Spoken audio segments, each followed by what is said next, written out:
Samantala, nakikiisa rin ang United Nationalist Alliance sa kampanya upang matiyak ang maayos at mapayapang pagdaraos ng midterm elections.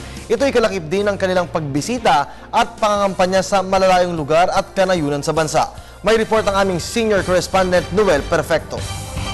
Tama ka diyan, Kirby. Sa katunayan nga, nasa bandang Mindanao ang grupo ngayon, ng United Nationalist Alliance Group na pinangungunahan naman ng iba pa mga miyembro sabing partido. Siyempre pa, nandyan si Miss Nancy Binay at saka si dating Senate President Ernesto Maceda.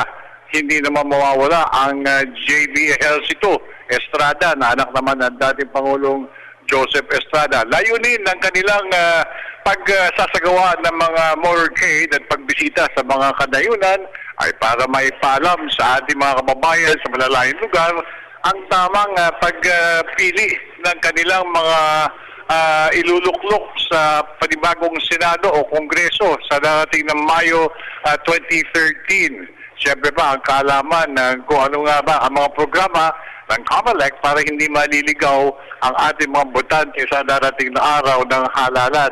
At hindi naman maalis dito yung kanina nagbigay din sila reaksyon dito nga sa nangyari sa batang yung UP student na nagpakamatay. Nagbigay rin ng kanilang pahayag ang nakababatang anak ng Vice President Jejo Binay na si Nancy Binay na sinasabi nga niya siya ay isa ring ika nga graduate ng University of the Philippines kung kaya't sila'y medyo nangihinayang sa nangyari kay Cristel Tejada.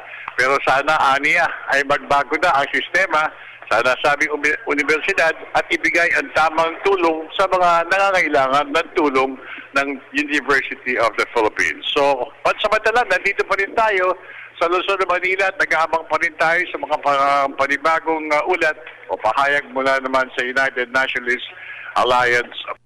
Tama pa rin si Barry Yumol, Noel Perfecto para sa Telebisyon ng Bayan.